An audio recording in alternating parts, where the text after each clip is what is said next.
मैं चुनौती देता हूँ, मैं चुनौती देता हूँ जी, हम तैयार हैं। आप तैयार करो। आप अधीर रंजन जी, दरखास्त है, हम तैयार। मैं दरखास्त अभी कर लूं चर्चा, अभी दे दिए हैं, अभी चर्चा करने के लिए तैयार हूं मैं। नमस्कार, आप देख रहे हैं 4 PM और मैं हूं आपके साथ निधि तिवारी। संसद का शीतकालीन सत्र चल रहा है और इस दौरान भाजपा और विपक्ष में लगातार नारेबाजी भी देखने को मिल रही है, लगातार नोकझोंक देखने को मिल रही है। कल भी कुछ ऐसा ही हुआ और कल यानी 6 दिसंबर को केंद्रीय गृह मंत्री अमित शाह ने पंडित नेहरू को लेकर ऐसा बयान दिया जिस पर खूब हंगामा हुआ। कांग्रेस और बीजेपी के बीच जबरदस्त नोकझोंक देखने को मिली। दरअसल लोकसभा में कांग्रेस के नेता अधीर रंजन चौधरी ने आरोप लगाया कि केंद्र सरकार के मंत्री और बीजेपी के कई नेता कश्मीर की बात आने पर पहले प्रधानमंत्री पंडित जवाहरलाल नेहरू की अनावश्यक आलोचना करने लगते हैं। कांग्रेस नेता ने यहां तक कहा कि इस मुद्दे पर सदन में एक बार पूरे दिन चर्चा करा ली जाए तो दूध का दूध और पानी का पानी हो जाएगा। इस पर अमित शाह भी खड़े हो गए और बोले कि चर्चा होनी चाहिए। इसके बाद जम्मू कश्मीर आरक्षण संशोधन विधेयक और जम्मू कश्मीर पुनर्गठन विधेयक पर बहस के दौरान उन्होंने नेहरू पर कई गंभीर आरोप लगाए और कहा कि नेहरू ने गलतियां नहीं बल्कि ब्लंडर किए थे। इस पर भी खूब हंगामा हुआ। जवाहरलाल नेहरू पर अमित शाह की टिप्पणी के दौरान विपक्षी नेताओं ने सदन से वॉकआउट कर दिया। बता दें कि केंद्रीय मंत्री अपने भाषण में जम्मू कश्मीर में अलगाववाद और आतंकवादी घटनाओं का जिक्र भी वो कर रहे थे और कश्मीरी पंडितों का जिक्र करते हुए भी उन्होंने पंडित नेहरू को जमकर घेरा। और अब इस पर कांग्रेस प्रवक्ता सुप्रिया सुलेह ने जबरदस्त तरीके से अमित शाह को जवाब दिया है और कहा है कि वो पूरी तरह से झूठ बोल रहे थे। जी हाँ, सुप्रिया सुलेह ने आरोप लगाया कि शाह ने कश्मीर पर सदन में बहुत सारे झूठ बोले जिन्हें उजागर करने की जरूरत है। अमित शाह जी, आप हमेशा की तरह बड़े झूठ के पुलिंदे सदन में बोलकर चले गए, लेकिन क्योंकि आपने इस बार फिर से कश्मीरी पंडितों के दर्द और उनकी वेदना पर अपनी घिनौनी राजनीतिक रोटियां सेकी, तो आपकी कलई खोलनी और आपके झूठ की कलई खोलनी जरूरी है। कश्मीरी पंडितों की बात कर रहे हैं आप, कश्मीरी पंडितों के पलायन की बात कर रहे हैं। जब 1990 में कश्मीरी पंडितों का पलायन हो रहा था तब विश्वनाथ प्रताप सिंह की सरकार थी केंद्र में, जो आपके समर्थन से चल रही थी। आपने समर्थन वापस क्यों नहीं लिया? असलियत यह है कि उस सरकार में गृह मंत्री मुफ्ती मोहम्मद सईद थे जिनको आपने मुख्यमंत्री बनाया। असलियत यह है कि वहां पर गवर्नर जगमोहन थे जिनको आपने केंद्र सरकार में मंत्री बनाया। असलियत तो यह है कि आपने समर्थन वापस 7 अगस्त 1990 में लिया, कश्मीर के मुद्दे पर नहीं, कश्मीरी पंडितों के मुद्दे पर नहीं, मंडल कमीशन की रिपोर्ट को स्वीकार किया था विश्वनाथ प्रताप सिंह की सरकार ने, इसलिए आपने समर्थन वापस लिया। तो आप पिछड़ा विरोधी तभी से थे। आप कश्मीरी पंडितों की बात करते हैं। आज कश्मीरी पंडितों की जिस तरह से टारगेटेड किलिंग हो रही है शायद पहले कभी हुई हो। राहुल भट्ट से लेकर मिस बाला तक की टारगेटेड किलिंग हुई।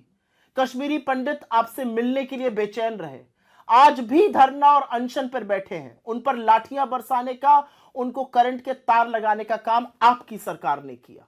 क्यों नहीं उनको सुरक्षित रख पाए? हमने तो 3000 घर बनाए, उनको आपने बेघर कर दिया। हमने तो लोगों को नौकरियां दी और आज हालात ऐसे हैं कि कश्मीरी पंडित जम्मू में रहने को मजबूर है। वो कश्मीर अपनी नौकरियों पर नहीं लौट पा रहे हैं क्योंकि टारगेटेड किलिंग हो रही है। यह है आपकी सुरक्षा। कश्मीरी पंडितों से हटकर बात करते हैं शांति की। आपने कहा 370 के बाद शांति हो गई। अगर 370 के बाद शांति हुई तो 157 सुरक्षा कर्मियों की और आर्मी के जाबाजों की उस शहादत के बारे में आप क्या कहिएगा, जो बार बार एम्बुश में रजौरी, पुंछ, अनंतनाग, तमाम ऐसी जगहों पर उनकी शहादत हुई। लेकिन एक नया पैटर्न हमने देखा कि 2021 के बाद से प्रधानमंत्री और आपने श्रद्धांजलि और संवेदना का एक भी शब्द बोलना बंद कर दिया। असलियत तो यह है कि जब 2 जाबाज जवान कैप्टन्स की शहादत होती है और उनके शव घर आते हैं तो प्रधानमंत्री सोटी करते हैं। असलियत तो यह है कि जब एक मेजर, एक कर्नल, एक डीएसपी की शहादत होती है आतंकवादियों के हाथ, तब प्रधानमंत्री कोई जश्न मना रहे होते हैं भाजपा के हेडक्वार्टर में। आप बात करिएगा आतंकवाद की, चलिए आतंकवाद पर बात कर लेते हैं। समझाइएगा किसी को कि सैफुल्ला फारूक जो 10 साल तक जेल में था, पाकिस्तान परीक्षण लेके आया, मसूद अजहर का बड़ा शिष्य, उसको आपने निकाय चुनाव का टिकट क्यों दिया?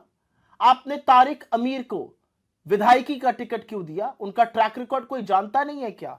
आपने तालिब हुसैन के साथ मंच कैसे साझा किया, और आपने आसिया अंद्राबी को बेटी बचाओ बेटी पढ़ाओ का ब्रांड एम्बेसडर बना के उसके पोस्टर लगवाए।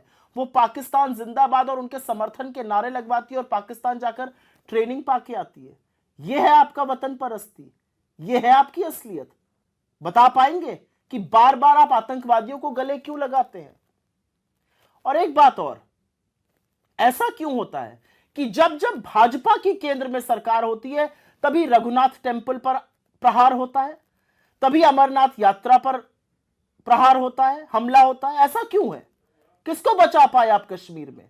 ना आप कश्मीरी पंडितों को बचा पाए, ना वहां पर आप शांति बहाल कर पाए। और क्योंकि आप चुप रहेंगे तो सच नहीं बदल जाएगा कि कश्मीर में आज भी हमारे जाबाज शहीद हो रहे हैं।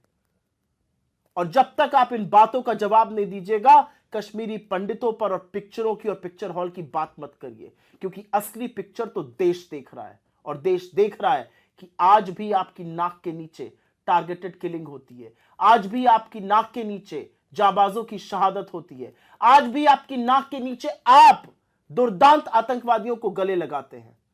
जब ये सब करना बंद कीजिएगा तब कश्मीर पर अगली बार बात कीजिएगा। तो सुप्रिया श्रीनेत ने कहा कि हकीकत यह है कि आप बार बार कश्मीरी पंडितों के घावों का इस्तेमाल अपने राजनीतिक फायदे के लिए करते हैं। कश्मीरी पंडितों का पलायन विश्वनाथ प्रताप सिंह की सरकार के दौरान हुआ था, जिसे भाजपा का समर्थन प्राप्त था। और उस सरकार में गृह मंत्री मुफ्ती मोहम्मद सईद थे, जिन्हें आपने मुख्यमंत्री बनाया था। उस समय राज्यपाल जगमोहन थे, जिन्हें आपने केंद्रीय मंत्री बनाया था।